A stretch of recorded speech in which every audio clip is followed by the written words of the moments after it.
I never planned to reveal my success at my brother Marcus's wedding.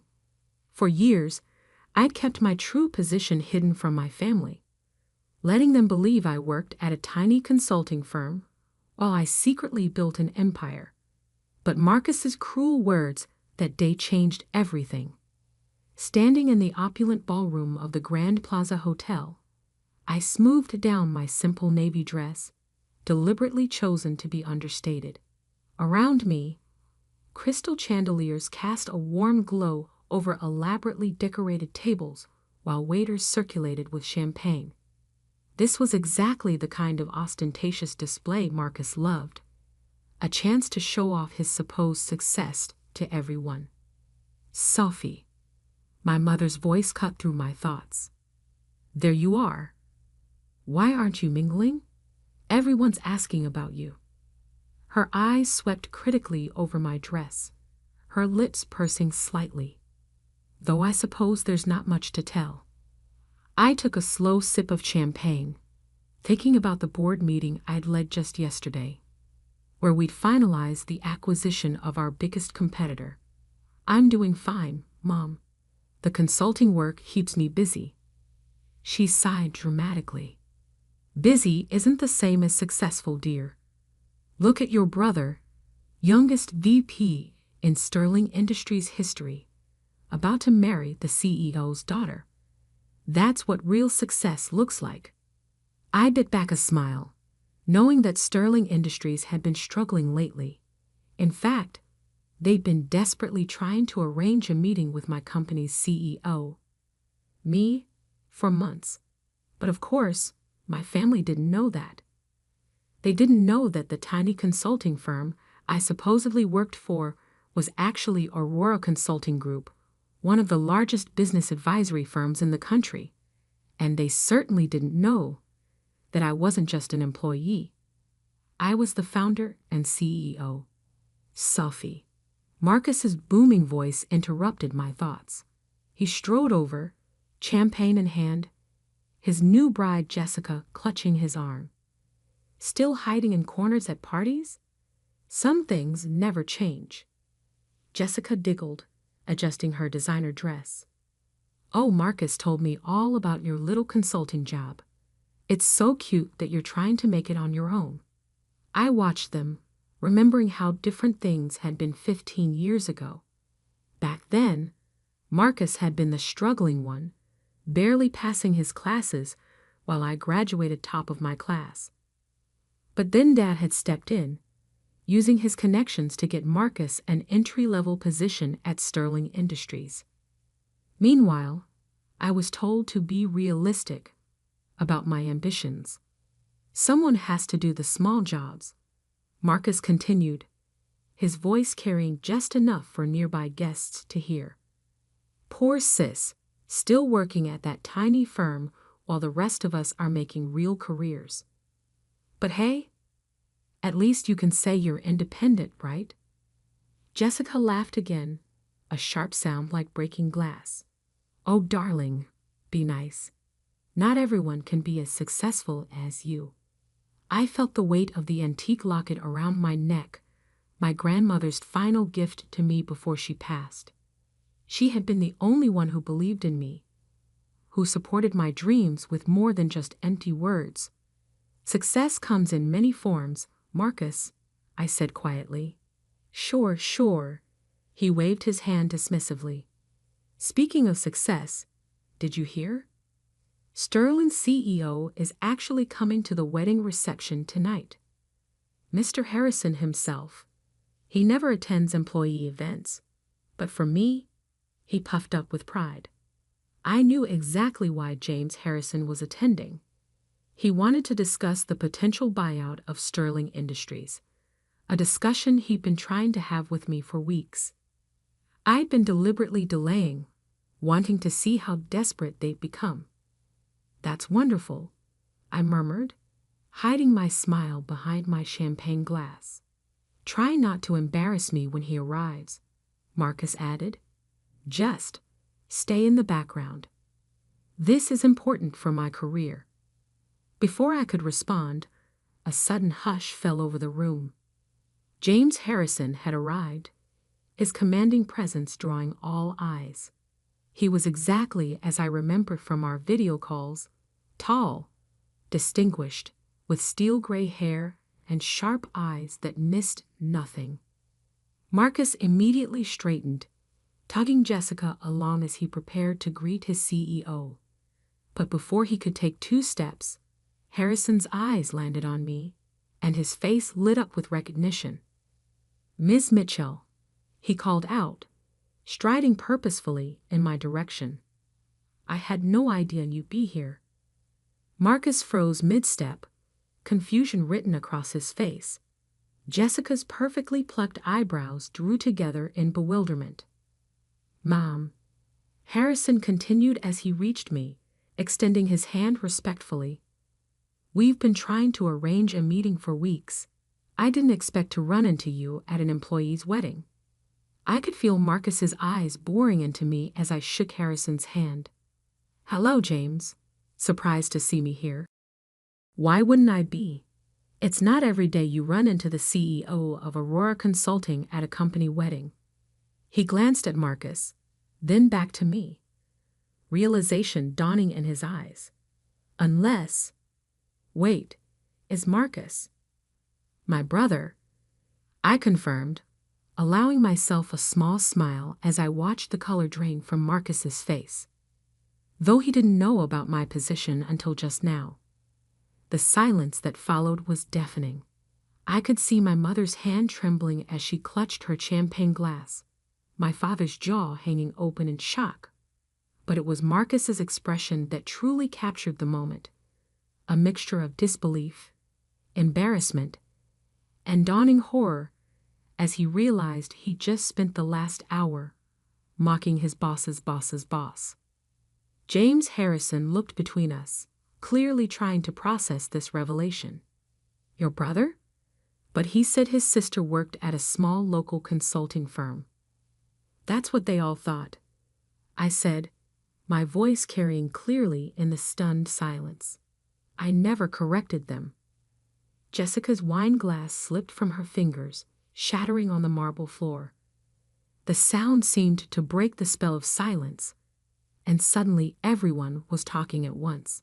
But I kept my eyes on Marcus, watching as his carefully constructed world of superiority crumbled around him. This wasn't how I'd planned to reveal my success, but as I stood there, watching my family's perception of me shatter like Jessica's wine glass, I realized that sometimes the best moments in life are the unplanned ones, and this moment? This was just the beginning. The next few minutes at the wedding reception felt like a carefully choreographed dance of chaos. My mother, always obsessed with appearances, tried desperately to salvage the situation. "Sophie, darling," she gushed, suddenly appearing at my side. "Why didn't you tell us about your position?" I took another sip of champagne, savoring the moment. "You never asked, Mom.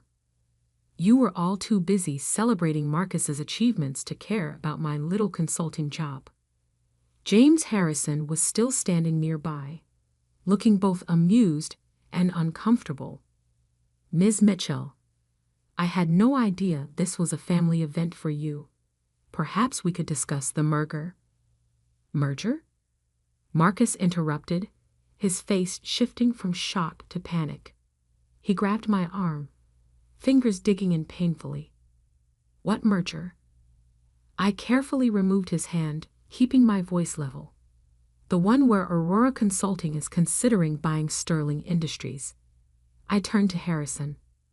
"Though after tonight, I'm having second thoughts about the acquisition." Marcus went pale.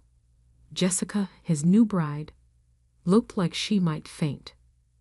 But that would make you your boss," I finished for him.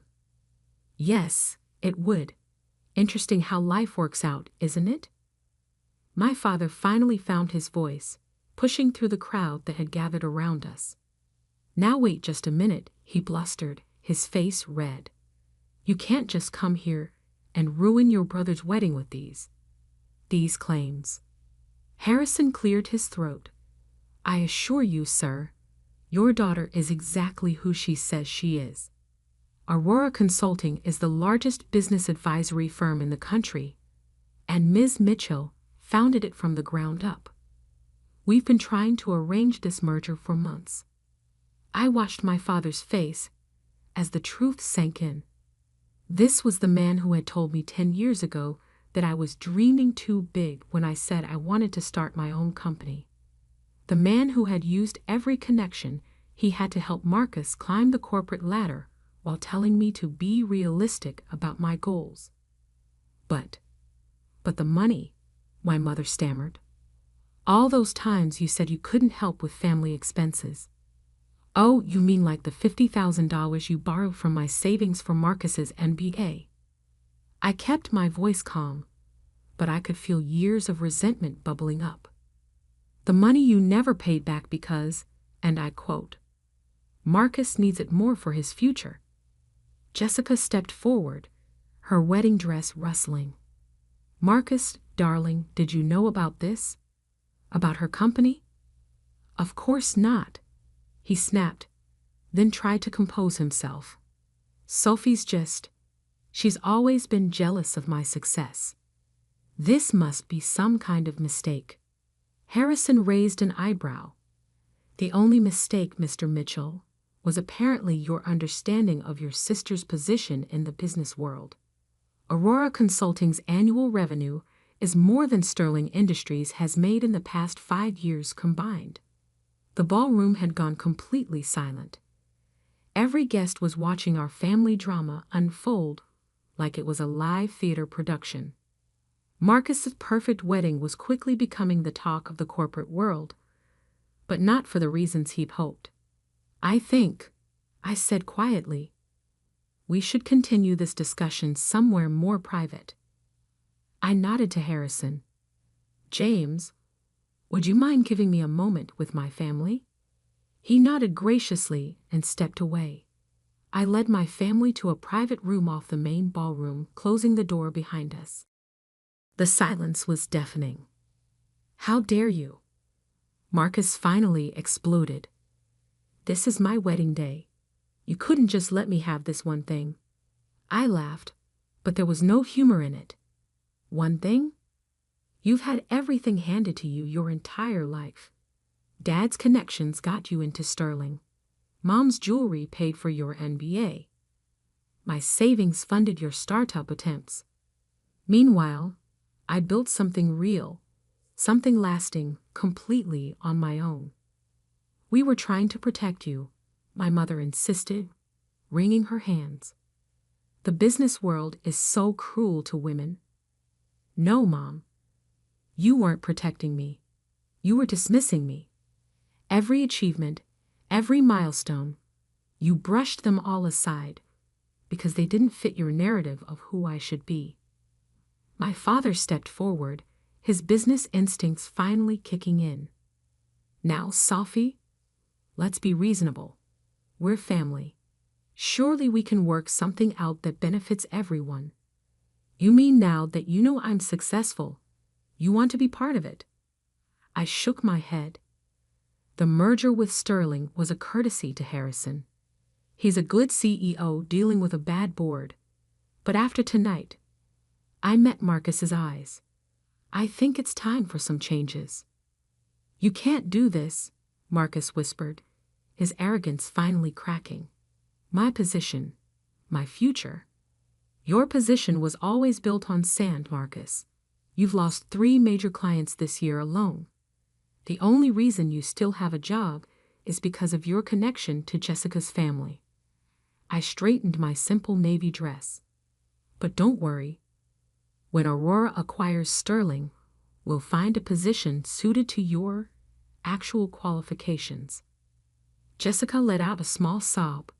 My father won't let this happen. He's on the board. Your father, I said gently, called me last week to make sure the merger goes through. Sterling Industries is drowning in debt, and Aurora Consulting is their only lifeline. The gravity of the situation finally seemed to hit Marcus. His legs gave out, and he sank into a nearby chair. All this time, while we were mocking you, you were building an empire? I tried to tell you, all of you, so many times, but you never listened. You were too busy planning Marcus's next promotion, too focused on maintaining the perfect family image. I moved toward the door. Well, now you know the truth, and things are going to change. Sophie, please, my mother called out as I reached for the handle. We're still family. I paused, my hand on the door. Family? I turned back to face them. Family supports each other. Family listens. Family doesn't mock and dismiss and tear down. You weren't family when I was struggling. You don't get to claim family now that I'm successful. With that, I opened the door and walked back into the ballroom, leaving them to process the new reality of our family dynamic. Harrison was waiting for me near the bar, a knowing look in his eyes. Shall we discuss the merger terms, Ms. Mitchell? He asked quietly. I nodded, a small smile playing at my lips. Yes, James. I think it's time to reshape Sterling Industries, starting with the management structure. As we walked away to discuss business, I could feel my family's eyes on my back. The simple navy dress I'd chosen to seem understated now felt like armor. They had spent years underestimating me, dismissing my achievements, treating me like the family disappointment. But now they knew exactly who I was. And this was just the beginning of their education. The weeks following Marcus's wedding were exactly what I expected, a hurricane of family drama, desperate attempts at reconciliation, and not-so-subtle manipulation.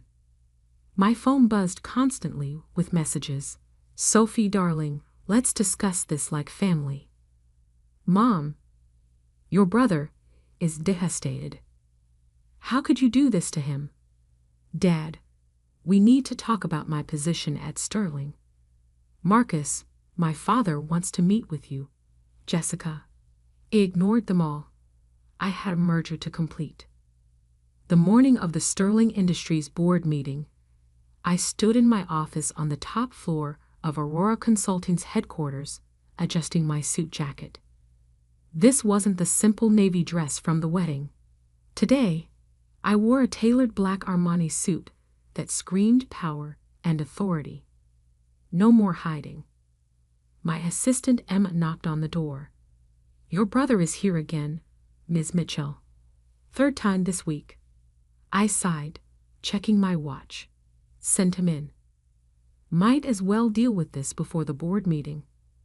Marcus walked in, looking disheveled, a far cry from his usual polished appearance. His designer suit was wrinkled, his tie slightly askew. Sophie, please. You have to listen to me. I'm listening, I said, sitting behind my desk. Though I'm not sure what's left to say after your 20 voicemails and 37 texts. He ran a hand through his hair. Look, I know I was awful at the wedding. I know I've been dismissive of your work. But you can't just take over Sterling Industries. My whole life is there. Your whole life, I repeated slowly, was handed to you. Every opportunity, every promotion, every success, it was all arranged by Dad or bought with someone else's money, usually mine. That's not fair. Not fair. I stood up, placing both hands on my desk. What's not fair was using my savings for your MBA, without asking. What's not fair was mocking my tiny firm while I built an empire. What's not fair was treating me like a failure while I succeeded beyond anything you could imagine. I'm sorry, he whispered, and for the first time, I thought he might actually mean it. Sorry doesn't change the past, Marcus, and it doesn't change what's about to happen. I checked my watch again. The board meeting starts in an hour. I suggest you prepare yourself. What's going to happen to me? I sat back down, studying him. That depends on you. Aurora Consulting rewards competence, not connections. If you want to keep a position at Sterling after the merger, you'll have to earn it. Actually earn it. His face paled. You mean? Starting from the bottom. Learning the business properly. No shortcuts. No special treatment. I held up a hand as he started to protest. It's that or severance. Your choice. Just then, my office door opened again. This time, it was my parents, barging in despite Emma's protests. Sophie, my mother started, her voice quivering. We've been trying to reach you for weeks. I've been busy, I replied coolly. Running my tiny firm takes a lot of work. My father stepped forward, his face set in what I recognized as his negotiation expression. Honey, we need to talk about this rationally. You can't just destroy your brother's career over some past misunderstandings. Misunderstandings? I laughed. Is that what we're calling years of dismissal and disrespect now? We made mistakes, my mother admitted, wringing her hands. But we're family. Surely that counts for something. I opened my desk drawer and pulled out an old photo, the last family portrait we'd taken before I started Aurora Consulting. In it, I stood slightly apart from the others, wearing a simple dress while they were all in designer clothes. Even then, I was an outsider in my own family. Family counted for something when I needed support starting my business. It counted when I was working 18-hour days building my company. It counted all those times you chose to celebrate Marcus's minor promotions while ignoring my major achievements. I set the photo down. But now it's just business. A knock at my door interrupted us. Emma poked her head in. Ms. Mitchell? The board is gathering. I stood up, straightening my jacket. Thank you, Emma. I'll be right there. I turned to my family. You're welcome to stay and watch the meeting on the monitors in the waiting area. I think it'll be educational. The Sterling Industries boardroom fell silent as I walked in. 15 pairs of eyes followed me to the head of the table, where James Harrison stood to greet me. Ms. Mitchell, thank you for joining us. Shall we begin? The next hour was a masterclass in corporate restructuring. I laid out Aurora's plans for Sterling, department by department, position by position. By the end, several board members were nodding appreciatively while others looked shell-shocked. And finally, I concluded, we'll be implementing a complete overhaul of the management structure. No more positions based on connections rather than competence. Through the glass walls, I could see my family watching from the waiting area. Marcus had sunk into a chair, his head in his hands. My parents stood rigid, finally understanding the full scope of my power. After the meeting, Harrison approached me. Brilliant presentation, as always. Though I have to ask, your brother's position will be handled fairly, I assured him. If he's willing to work for it, there's a place for him, starting in entry-level sales. Harrison nodded approvingly. You're more generous than many would be in your position. This isn't about revenge, I said, gathering my papers. It's about building something lasting, something real. When I walked out to the waiting area, my family was still there. They looked different now, smaller somehow, less intimidating than they'd seemed all those years ago. So that's it? Marcus asked quietly. Everything changes just like that. Everything changed years ago, Marcus. You just didn't notice because you were too busy looking down on me. I turned to my parents. The company will be sending over new employment contracts tomorrow. I suggest you all read them carefully. Sophie, my mother stepped forward, tears in her eyes. We were wrong about you. So wrong. Can't we start over?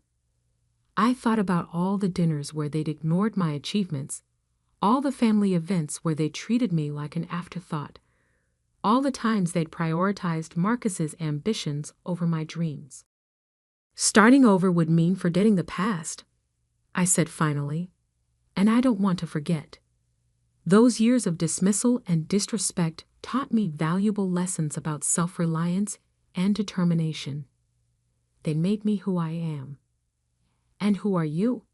My father asked softly. I'm the woman who built a billion-dollar company while you were all too busy mocking her tiny firm to notice. I'm the CEO who just acquired the company you thought was the pinnacle of success. And I'm the daughter who finally stopped seeking your approval and found her own path instead. I started walking toward the elevator, then paused and looked back.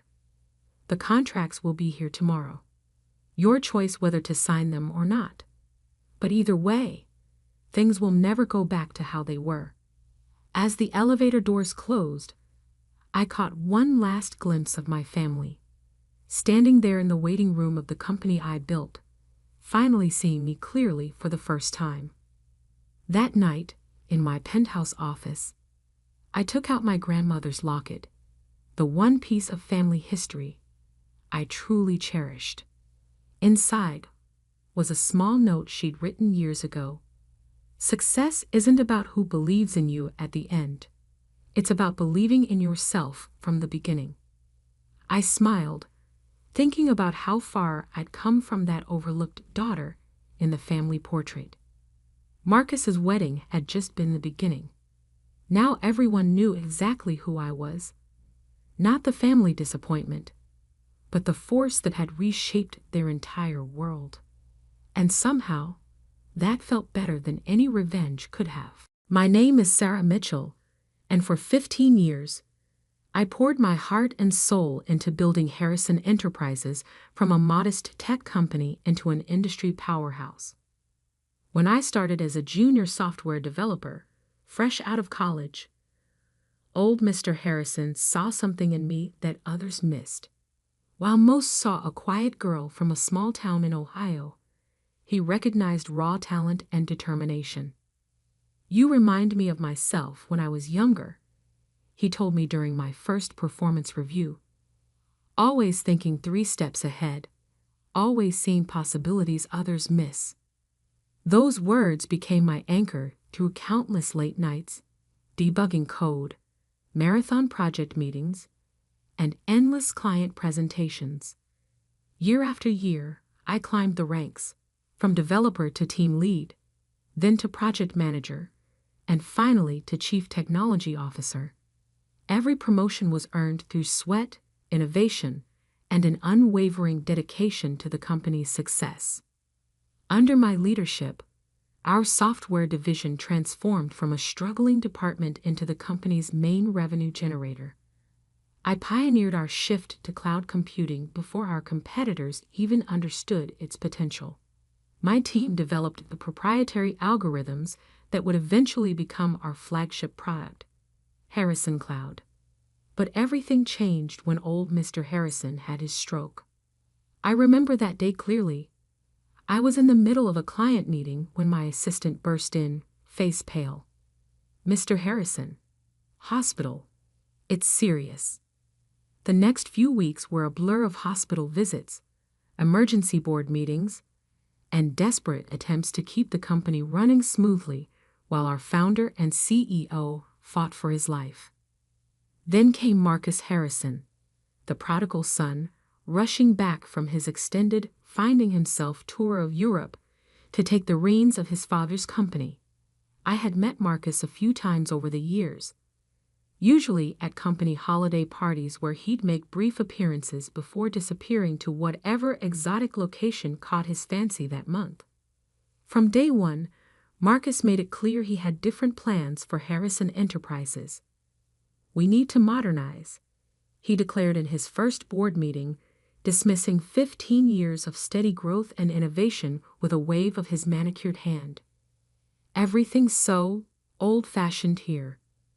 I tried to be diplomatic. perhaps we should review the company's current trajectory and success metrics before making any drastic changes," I suggested, sliding over a folder containing our latest quarterly reports. Our cloud division alone has seen 300% growth in the past 2 years. Marcus didn't even glance at the numbers. "That's exactly what I'm talking about," he scoffed. "Cloud computing? That's yesterday's news. We need to be in blockchain, NFTs, the metaverse. Over the next 6 months." I watched in horror as Marcus systematically dismantled everything we had built. He hired a parade of flashy consultants, each with their own revolutionary vision for the company. Long-standing client relationships were neglected in favor of chasing trending tech buzzwords.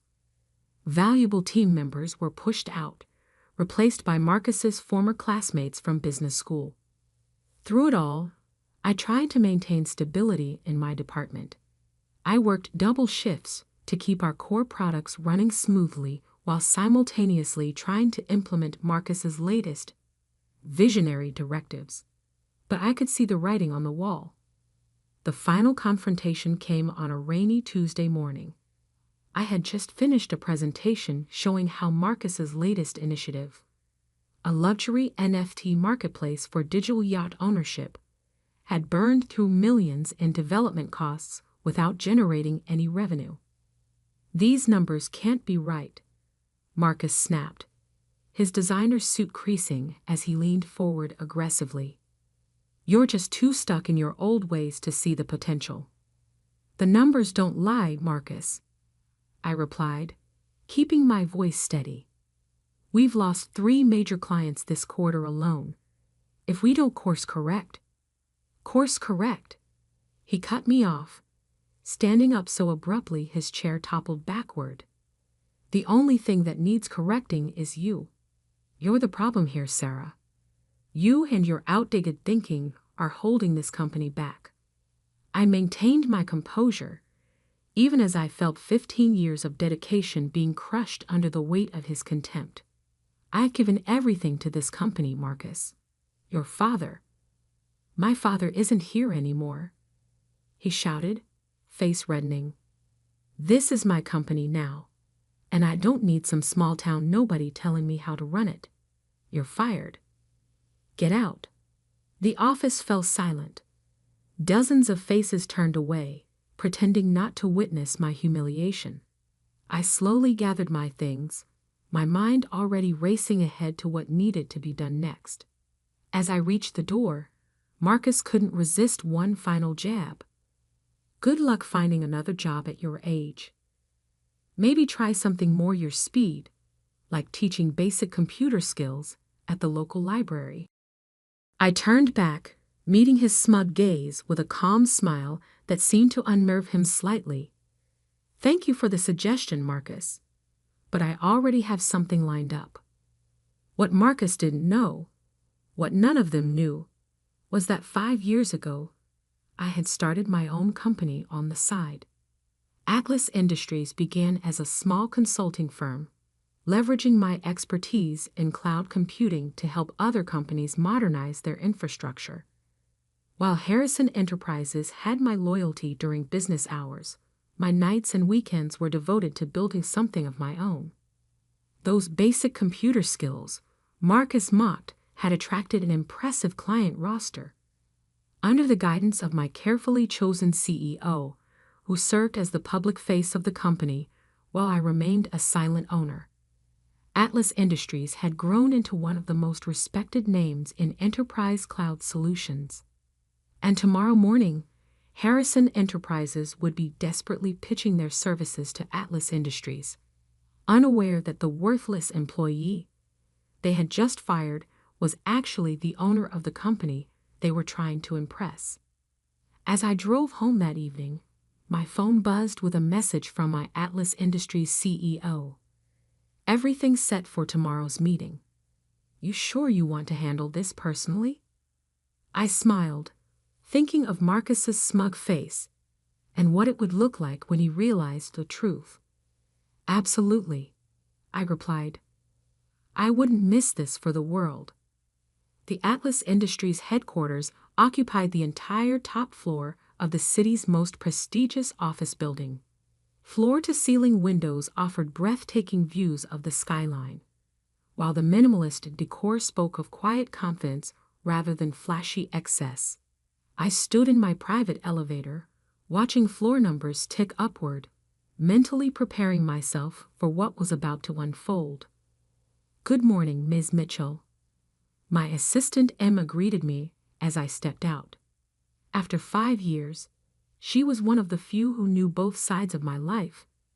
The silent owner of Atlas Industries and the now former CTO of Harrison Enterprises. The Harrison team arrived 15 minutes ago. Mr. Marcus Harrison is quite vocal about the wait. I smiled, adjusting my tailored blazer. Gone was the intentionally understated wardrobe I'd worn at Harrison Enterprises. Today, I dressed the part of a CEO who could make or break a company's future. "How long have they been waiting?" 20 minutes, Emma replied, a hint of amusement in her voice. "Mr. Harrison has mentioned his important position approximately 7 times. Well, I checked my reflection in the brushed steel walls. Let's not keep them waiting any longer." The main conference room fell silent as I entered. Marcus stood at the head of the table, mid-rant about the disrespect of being kept waiting. His new VP of sales, Derek, a former fraternity brother he'd hired to replace our veteran sales director, sat nearby, fumbling with presentation materials. Several board members, including Thomas Chen, who'd always supported Marcus despite his reckless decisions, occupied the other seats. Finally, Marcus exclaimed, not bothering to hide his irritation, "Do you have any idea who we—" His voice died in his throat as I walked to the head of the table. The color drained from his face so quickly, I thought he might faint. "Sarah?" He choked out my name like it physically pained him. "Good morning, gentlemen." I kept my voice professional, setting my briefcase down with a quiet click that seemed to echo in the stunned silence. "I apologize for the delay. Shall we begin discussing Harrison Enterprises' proposal to Atlas Industries?" Derek dropped his presentation remote. Thomas Chen's mouth opened and closed without producing sound. But Marcus looked like he'd seen a ghost. This is impossible," he stammered. "You can't be. Where is Richard Stone? We're supposed to meet with the CEO of Atlas Industries." I sat down, nodding to Emma, who began distributing folders. "Richard Stone is an excellent CEO, but he reports to me. I'm Sarah Mitchell, founder and owner of Atlas Industries." I paused, enjoying the way Marcus seemed to shrink with each word. "Though you might remember me better as the small-town nobody you fired yesterday." The silence that followed was absolute. Marcus had gone from pale to ashen, his designer suit suddenly seeming like an ill-fitting costume. Derek was frantically flipping through the documents Emma had distributed, his sales bravado completely evaporated. "This isn't possible," Marcus repeated weakly. "Atlas Industries is $1 billion company. $1.7 billion as of last quarter's valuation," I corrected him. "Though I suppose someone stuck in their old ways like me shouldn't brag about numbers." Thomas Chen found his voice first. "Sarah, all these years, while you were our CTO, I built Atlas Industries in my spare time," I confirmed. "Nights, weekends, vacation days, all while giving Harrison Enterprises my absolute best during working hours. Unlike some." I glanced at Marcus. "I understand the value of hard work and loyalty." Marcus's face flushed red. "If you own Atlas, why did you stay at Harrison Enterprises? Why work for us at all?" "Because your father believed in me. I said simply. He gave me a chance when no one else would. I wanted to honor that trust, help build his legacy. I stood up, walking slowly around the table. But you, Marcus, you took that legacy and treated it like a toy. You pushed out valuable employees, alienated loyal clients, and chased trending buzzwords instead of building sustainable growth. I stopped beside Marcus's chair. Yesterday, you told me to try teaching basic computer skills. Today, you're here because Harrison Enterprises is bleeding clients, burning through cash, and desperately needs Atlas Industries' help to survive. Ironic, isn't it? Marcus slumped in his chair, the full weight of his mistake finally hitting him. The client meetings you handled, the relationships you built, they're all moving to Atlas now, aren't they? I returned to my seat, opening one of the folders Emma had distributed. Not all of them. Only the ones who recognize the value of working with a company that puts their needs first. By my last count, that's about 60% of Harrison's major clients. You can't do this, Marcus protested, but his voice lacked conviction. It's not fair. Fair? I raised an eyebrow. Like how you treated the employees who built your father's company. Like how you dismissed 15 years of my dedication because you thought I was beneath you. I pulled out a document and slid it across the table. Here's what's going to happen. Atlas Industries is prepared to acquire Harrison Enterprises. The terms are non-negotiable. You can either accept our offer or watch as your father's company continues its decline under your leadership. You want to buy us out? Thomas Chen asked, already reaching for the document. Not quite, I corrected him. Atlas Industries will assume control of operations. Marcus will step down as CEO, effective immediately. The board will be restructured, and the company will return to the principles that made it successful under Mr. Harrison's leadership. Marcus shot to his feet, his chair clattering backward. You can't do this. I won't let you. Marcus, Thomas Chen cut him off sharply. Sit down and be quiet. You've done enough damage. He turned to me, his expression grave. The terms of this offer, they're more generous than we deserve. I'm not doing this for revenge, I said quietly. Your father built something meaningful, Marcus. Something that provided jobs, supported families, created real value in the world. I won't let you destroy that because of your ego. The next hour passed in a blur of signatures and legal requirements. Marcus sat in stunned silence as his authority was stripped away piece by piece. When it was done, when Harrison Enterprises officially became a subsidiary of Atlas Industries, I stood to conclude the meeting. One last thing, I said, looking directly at Marcus. Clear out your office by the end of the day.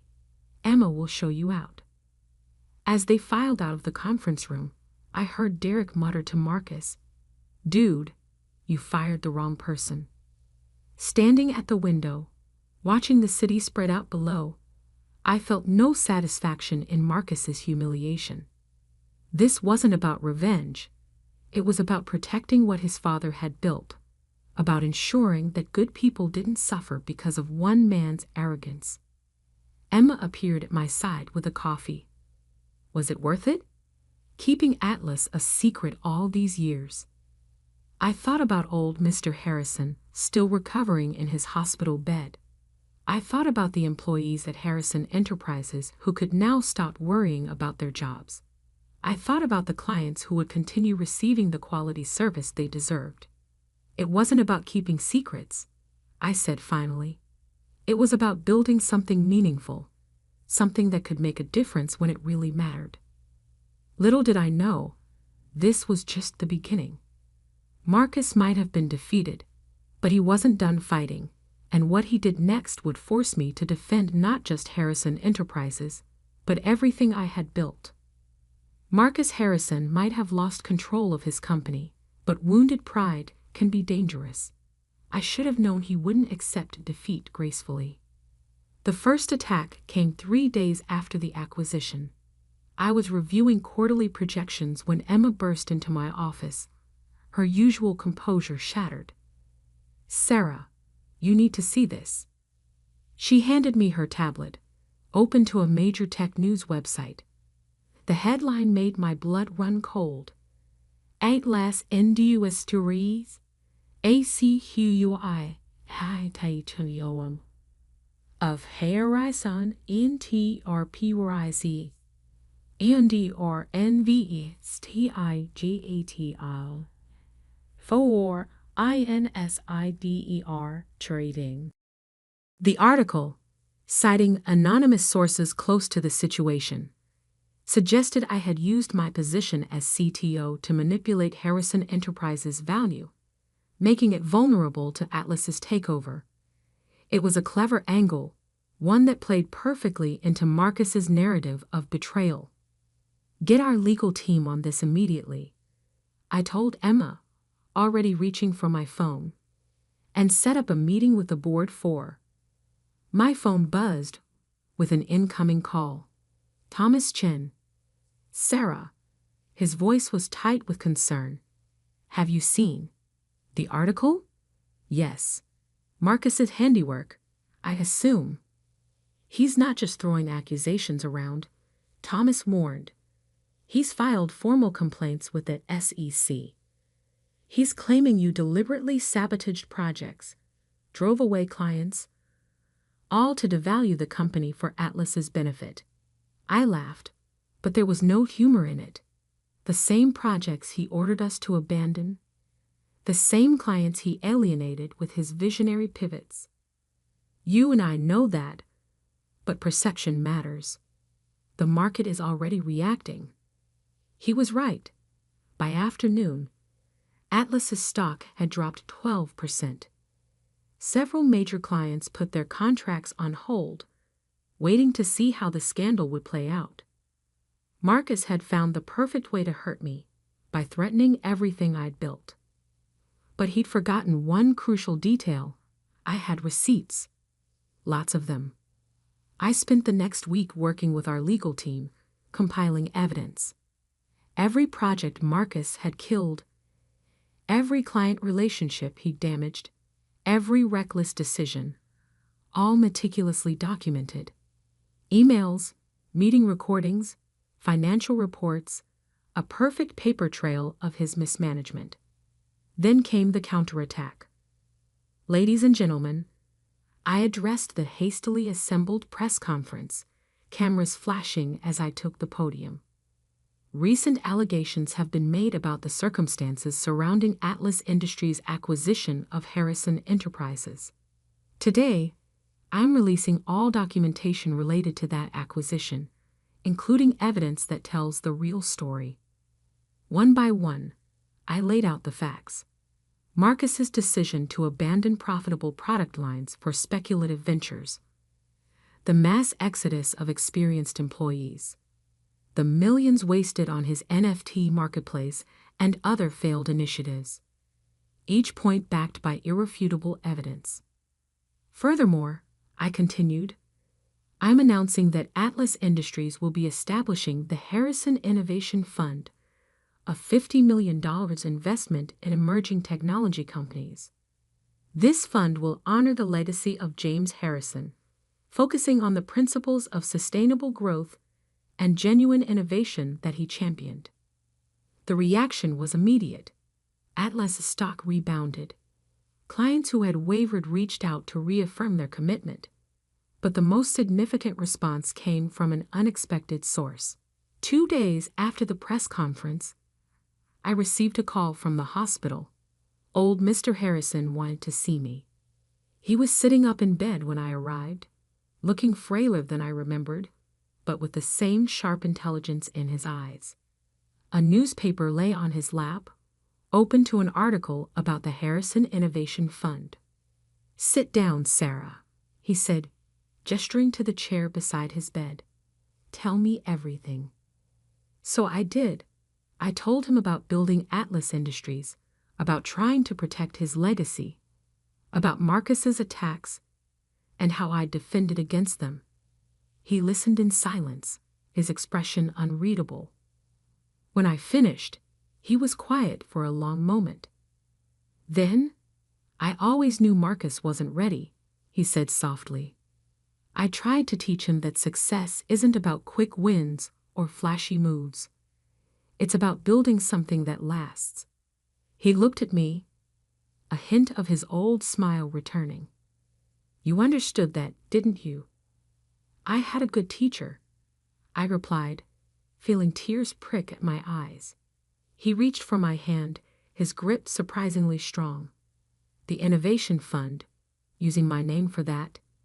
Thank you. It's your legacy, I said simply. It should help build more success stories. The next morning, Marcus made his final move. He called a press conference of his own, clearly planning another attack. But before he could speak, his father was wheeled onto the stage. James Harrison took the microphone, his voice weak but clear.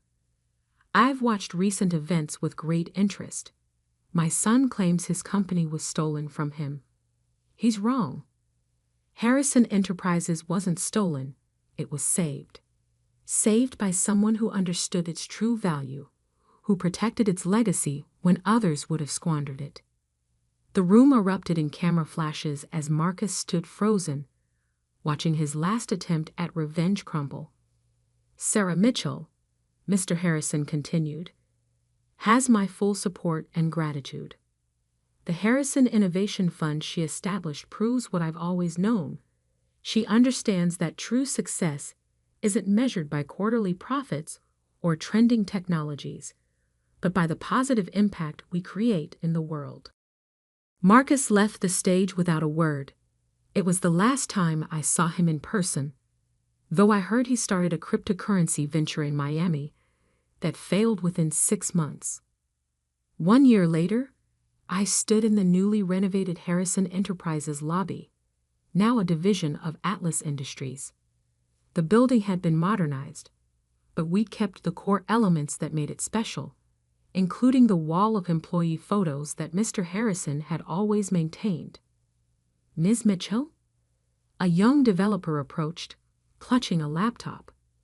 I had some ideas about improving our cloud infrastructure, if you have time to look. I smiled, remembering another young developer who'd once nervously pitched ideas to a CEO who took the time to listen. Of course. Let's hear what you've got. The Harrison Innovation Fund has since helped launch dozens of successful startups. Old Mr. Harrison serves on its advisory board. His health improved enough for part-time work. And me, I still keep my old Harrison Enterprises ID badge in my desk drawer, not as a reminder of Marcus's humiliation, but as a reminder that success isn't about revenge or proving others wrong. It's about building something meaningful, something that outlasts personal victories or defeats. Sometimes the best response to those who underestimate you isn't to prove them wrong immediately. It's to build something so significant that when they finally realize their mistake, it doesn't matter anymore. As for that small-town nobody, Marcus once mocked, she now runs a technology empire worth billions. But more importantly, she's creating opportunities for other nobodies to prove their worth, just as old Mr. Harrison once did for her. Because in the end, that's what real success looks like, not tearing others down, but building others up. And that's a legacy worth protecting. My name is Alexander Mitchell, and I learned early in life that some sisters aren't meant to be best friends. Sophia, my older sister by 3 years, made sure I understood that from the moment I could walk. Growing up, Sophia was always the star of the family. Straight A's, student body president, champion debater, she collected achievements like others collected stamps. Our parents' pride in her was matched only by their constant disappointment in me. Where Sophia excelled in public speaking, I preferred quiet research. While she dominated social circles, I spent hours in the library, studying patterns in law and business that others overlooked. "Why can't you be more like your sister?" became the soundtrack of my childhood, playing on repeat at every family dinner, every parent-teacher conference, every holiday gathering. But what no one knew, what Sophia never noticed through her veil of superiority, was that I was building something. Something bigger than high school accolades or college acceptance letters. It started during my junior year of high school. While Sophia was celebrating her acceptance to Harvard Law School, I was quietly launching my first legal consulting business from my bedroom. Using online forums and anonymous profiles, I began connecting struggling law firms with the resources they needed to succeed. By the time I graduated high school, I had built a network of over 50 law firms that relied on my research and strategies. Of course, none of them knew they were working with a teenager. "I just don't understand you, Alexandra," my mother sighed at my high school graduation. "Sophia's going to Harvard, and you're taking a gap year to figure things out." What is there to figure out? I didn't tell them that my gap year was actually the first phase of my business expansion plan. I didn't mention that the modest savings account they thought I had was actually approaching 7 figures. And I certainly didn't reveal that 3 of the top law firms in Boston had already hired my consulting company, not knowing they would soon be working with their star student's little sister. Sophia thrived at Harvard, of course. Every holiday break brought new stories of her success, new reasons for our parents to beam with pride. Meanwhile, I built my empire in silence. When my parents pressed me about college, I enrolled in online business courses, letting them believe I was at least trying, while I orchestrated mergers and acquisitions through my growing network of shell companies. By the time Sophie graduated from Harvard Law, I owned controlling interests in 7 major law firms across the East Coast. My company, Mitchell Strategic Solutions, had become the invisible force behind some of the most successful legal practices in the country. But on paper, I was just the quiet daughter who hadn't found her path yet. Everything changed the day Sophia joined Preston and Hayes, one of Boston's most prestigious law firms. She didn't know that 6 months earlier, I had acquired it through a complex series of transactions. She walked into her first day of work, proud and confident, not realizing that her little sister was technically her boss. "You should see my office, Alex," she gloated during a family dinner. "Corner suite, full staff, partner track within 5 years. What are you doing these days? Still with that little consulting business?" I smiled and took a sip of wine. Something like that. The truth was, I was in the middle of the biggest acquisition of my career. Preston and Hayes was just the beginning. I was positioning myself to take over Blackwood International, the largest law firm conglomerate on the East Coast. The deal would make me one of the most powerful figures in the legal world, all before my 25th birthday. But Sophia couldn't help herself. She had to maintain her position as the family success story.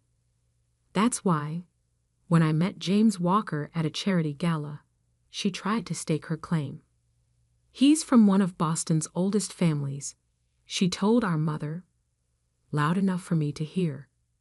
"And he's looking for someone successful, accomplished. Not really your scene, Alex." What Sophia didn't know was that James had met me 3 months earlier in my role as the CEO of Mitchell Strategic Solutions. He had been representing Blackwood International in the acquisition negotiations, not realizing that the powerful, elusive CEO he was dealing with was the same woman he was falling in love with. When James proposed 6 months later, Sophia was livid. She had been dropping hints about her own interest in him, only to watch her underachieving sister snag one of Boston's most eligible bachelors. It doesn't make sense, I overheard her telling our mother. She's nobody in this city. She barely has a real job. Something's not right about this. The wedding planning became her obsession.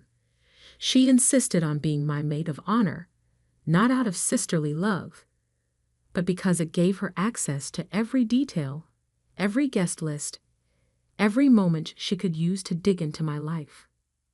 What she discovered must have shocked her, the inconsistencies in my story, the mysterious meetings, the connections that someone with a little consulting business shouldn't have.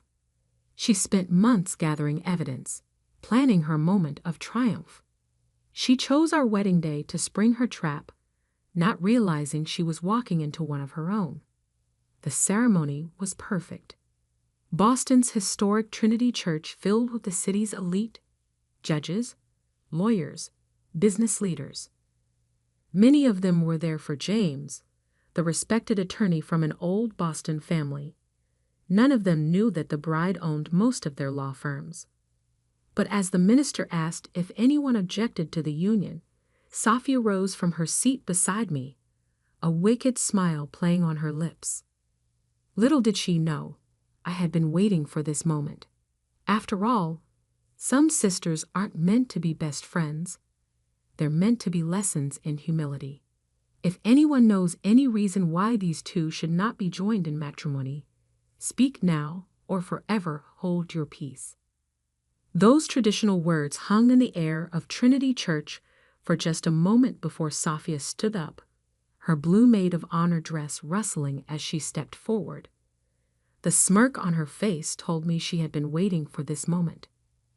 Actually, she announced, her voice carrying through the stunned silence, I have something to say. Our mother gasped. James squeezed my hand, but I remained calm. After all, I had prepared for this possibility. Before we continue this farce, Safia declared, pulling out a folder from behind her bouquet, everyone here deserves to know the truth about Alexander Mitchell. She opened the folder with dramatic flair. My sister has been lying to all of you. She's not the simple business consultant she claims to be. She's been operating under false pretenses, infiltrating law firms, manipulating her way into business deals. Murmurs rippled through the church. In the front row, our father's face had turned red with embarrassment. Our mother looked like she might faint. I have proof, Safia continued, clearly enjoying herself. Bank records showing suspicious transactions. Shell companies leading back to her. She's been deceiving everyone, including her fiancé. She turned to James. Did you know your bride isn't who she claims to be? That while you've been working on the Blackwood International acquisition, she's been orchestrating it? I finished for her, my voice calm. Safia faltered for a moment, but pressed on. She's not qualified to run any of these companies. She never even went to law school. You're right, I said, standing up in my wedding dress. I never went to law school. I pulled out my phone and opened an email. I was too busy building an empire. With one tap, I sent the email I had prepared. Throughout the church, phones began buzzing as Boston's legal elite received the notification. Ladies and gentlemen, I announced, as of this moment, Mitchell Strategic Solutions has completed its acquisition of Blackwood International. This merger makes us the largest legal services corporation in New England. Safia's face had gone pale. What are you talking about? I smiled. You're right about one thing, Safia. I'm not a lawyer. I own the law firms, including Preston and Hayes, where you've been working for the past year. The folder slipped from her hands, papers scattering across the church floor. That's impossible. You're lying. Am I? I turned to the assembled guests. Judge Harrison, would you like to confirm who owns controlling interest in your firm? Or perhaps Mr. Blackwood himself would care to explain who he's been negotiating with for the past 6 months. William Blackwood stood up from his pew. Everything she says is true. Alexandra Mitchell is the CEO of Mitchell Strategic Solutions. She's been the driving force behind the most significant legal industry consolidation in Boston's history. Sophia staggered backward. But you're my little sister. The underachiever. The disappointment. The disappointment who now owns the company where you work. I corrected her. Speaking of which, we should discuss your recent performance reviews. They're not very impressive. Our mother had found her voice. Alexandra, why didn't you tell us? Would you have believed me? I asked. You were too busy comparing me to Sophia's Harvard degree to notice I was building something bigger than any law school could teach. I turned back to my sister. By the way, since you're so interested in exposing secrets, should we discuss what really happened with the Anderson case last month? The one where you claimed full credit for the settlement. Sophia's face went from pale to ashen. You wouldn't. The actual case files show that you barely contributed, I continued. In fact, your primary contribution was taking credit for work done by your junior associates, something that's become a pattern in your career. That's not true, she protested weakly. The records indicate otherwise, as do the complaints filed by your team, which have been sitting in HR, complaints I now own, by the way. James stepped forward, taking my hand. He was smiling. I should mention, he added, that as chief counsel for Blackwood International, I've known exactly who Alexandra is from the beginning. We met during the initial merger negotiations, long before that charity gala where you tried to warn me about her. Sophia looked around desperately, but she found no allies in the crowd. The city's most powerful legal minds were all nodding in recognition. They had all dealt with Mitchell Strategic Solutions, even if they hadn't known the owner's identity until now. So, I said, straightening my wedding dress, would you like to continue exposing secrets, dear sister? Or shall we proceed with my wedding? Sophia stood frozen, her carefully planned moment of triumph transformed into her own public humiliation. Finally, she managed to whisper, Why didn't you ever tell me? You never asked, I replied simply. You were too busy looking down at me to notice I had risen above you. I turned to the minister. Shall we continue? But Sophia wasn't quite finished. As she sank back into her seat, she muttered just loud enough for me to hear, This isn't over. I caught her eye and smiled. Actually, it is. Check your email. As if on cue, her phone buzzed. Her eyes widened as she read the message. An official notice of her immediate termination from Preston and Hayes, effective that moment. You can't fire me, she hissed. I'm not firing you, I corrected her. The evidence of your misconduct and credit theft is firing you. I'm just the owner who approved the termination. The minister cleared his throat, clearly unsure how to proceed after such drama, but I simply nodded for him to continue. After all, this was still my wedding day, even if it had turned into something more. As I stood there, preparing to say my vows, I caught a glimpse of my reflection in one of the church's stained glass windows. I saw not the quiet, overlooked younger sister, but the powerful woman I had become. The woman who had built an empire while others underestimated her. And as I looked at Sophia, now sitting humiliated in her maid of honor dress, I realized that sometimes the best revenge isn't just success. It's success that no one saw coming. The ceremony continued, but the atmosphere had shifted. This was no longer just a wedding. It was a coronation. My parents sat in stunned silence, processing the revelation that their underachieving daughter was actually one of the most powerful people in the room. As I said, "I do," I couldn't help but think how fitting it was that my wedding day had become the day I finally stepped out of the shadows. After all, what better way to start a new life than by revealing your true power? But even as I celebrated, I knew this was just the beginning. Sophia's words, "This isn't over," echoed in my mind. She had always been competitive, vindictive. She wouldn't take this humiliation lying down. What she didn't realize was that I was counting on that. The reception at the Boston Harbor Hotel should have been the perfect celebration. Instead, it became the battlefield for the next phase of Sophia's war against me.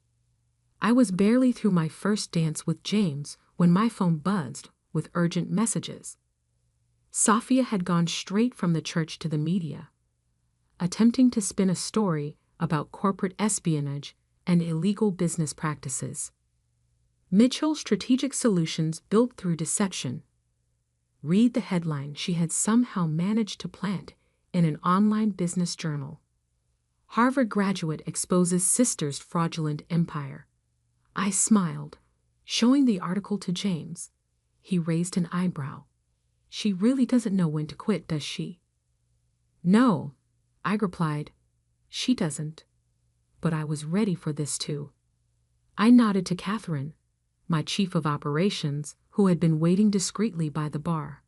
She immediately began making calls. Within an hour, every major news outlet in Boston received a comprehensive press package detailing Mitchell Strategic Solutions' completely legal rise to power, including all regulatory filings and compliance records. But Sophia wasn't done. As guests mingled over champagne and hors d'oeuvres, she made her way through the crowd, whispering to key figures in Boston's legal community. "Did you know she's been recording your private conversations?" I overheard her telling Judge Harrison. Every law firm she acquired, she gathered dirt on the partners first. What she didn't realize was that each person she approached had already received a message from me, warning them about her desperate attempts to salvage her reputation. The breaking point came when she approached William Blackwood himself. "Mr. Blackwood," she said, her voice carrying just enough to draw attention, "I have evidence that my sister blackmailed you into this merger. She threatened to expose your offshore accounts." The room fell silent. Blackwood looked at her for a long moment, then laughed. "Miss Mitchell, or should I say, former Attorney Mitchell, your sister never blackmailed me. In fact, she was the one who helped me legitimize those accounts last year, saving my company millions in potential fines. That's why I agreed to the merger." Sophia's face turned red. But the documents I found were decoys," I interrupted, walking over. "I knew you were searching my office at Preston and Hayes. Every secret document you discovered was placed there specifically for you to find." "That's impossible," she stammered. "The banking records, the shell companies, all legal, all traceable, all part of legitimate business operations," I explained calmly. "Did you really think I wouldn't protect myself against exactly this kind of attack?" Our parents, who had been watching this exchange with increasing discomfort, finally approached. "Sophia," our father said, his voice heavy with disappointment, "enough." But she wasn't finished. She pulled out her phone, hands shaking. "I still have proof. Recordings of your meetings, documents I copied." "Actually," James interjected, "you don't. As chief counsel of Blackwood International, I should inform you that removing confidential documents from Preston and Hayes constitutes a serious breach of contract, not to mention a violation of the Bar Association's ethics code." Sophia's face went pale. "You wouldn't dare report me to the bar." "I don't have to," I said softly. "Your own actions today, attempting to disrupt a legal merger with false allegations, stealing confidential documents, trying to manipulate the media. Those actions require me to report you. As the owner of Preston and Hayes, I have a legal obligation to do so. You're bluffing, she whispered, but her voice trembled. I pulled out my own phone and showed her the screen. A formal complaint to the Massachusetts Bar Association. Ready to be filed. Last chance, Sophia. Walk away now. Leave Boston. Take the severance package I'm still willing to offer and start fresh somewhere else. You're destroying my career, she protested. No, our mother suddenly spoke up. You did that yourself. All these years, you were so busy proving you were better than Alexandra that you never noticed she had actually become better than you. Sophia looked around the room, finally seeing the truth. The powerful people she had tried to turn against me were all nodding in agreement. Her attempted power play had backfired completely. Fine, she spat. You win. You've always been playing a longer game than me, haven't you? The difference is, I was playing to win, I replied. You were just playing to make me lose. She turned and walked out of the reception, her blue dress disappearing into the Boston night. As the door closed behind her, I felt a strange mix of triumph and sadness. Are you okay? James asked softly. I squeezed his hand. I am. It needed to end this way. Our parents approached, looking shell-shocked but proud. We had no idea, my father said. All these years. You saw what you expected to see, I replied. Sophia was the star. I was the disappointment. It made it easier to build something extraordinary while everyone was looking the other way. The rest of the reception passed in a blur of congratulations and celebrations. But now people were celebrating more than just my marriage. They were celebrating the emergence of a new power in Boston's legal world. Later that night, as James and I prepared to leave for our honeymoon, I received one final email from Sophia. You've won, she wrote. I'm moving to Chicago. But remember this, you taught me that appearances can be deceiving. One day, when you least expect it, I'll have built something of my own, and then we'll see who the real winner is. I showed the email to James. He looked concerned, but I just smiled. Let her try, I said. Building something real takes more than ambition and revenge. It takes patience, strategy, and the wisdom to know that true success isn't about beating others. It's about becoming the best version of yourself. 10 years later, I stood in my office at the top of the Mitchell-Blackwood Tower, looking out over Boston's skyline. The empire I had built had grown beyond even my expectations. Sophia had tried to start several ventures in Chicago, but each had failed because she was still focused on competing with me, rather than creating something meaningful. Our parents had finally learned to see me for who I was, not who they had assumed I would be. And James had become not just my husband, but my true partner, in business and in life. On my desk sat a framed photo from our wedding, the moment right after I revealed the truth about Mitchell Strategic Solutions. In it, I'm standing tall in my wedding dress, power and confidence radiating from my posture. Sophia is in the background, her face a mask of shocked realization. It serves as a reminder that sometimes the quietest person in the room is the one you should watch most carefully. Because while some people spend their lives trying to prove their worth through words and showmanship, others build empires in silence. My phone buzzed. Another major law firm was ready to join our network. As I prepared for the meeting, I thought about how far I'd come from that overlooked younger sister. Sometimes the best revenge isn't just success. It's success so complete that it transcends revenge altogether. And sometimes the greatest triumph isn't in proving others wrong. but in proving yourself right. The empire I built wasn't just about showing up my sister or proving my worth to my parents. It was about creating something lasting, something meaningful, something that would outlive any family drama or personal vendetta. And as I sat down to sign the papers that would further expand my business empire, I couldn't help but smile. Because in the end, the quiet sister had roared the loudest, not through words, but through actions. Not through competition, but through creation. That's the thing about true power. It doesn't need to announce itself. It simply is. And that's a lesson Safia never learned.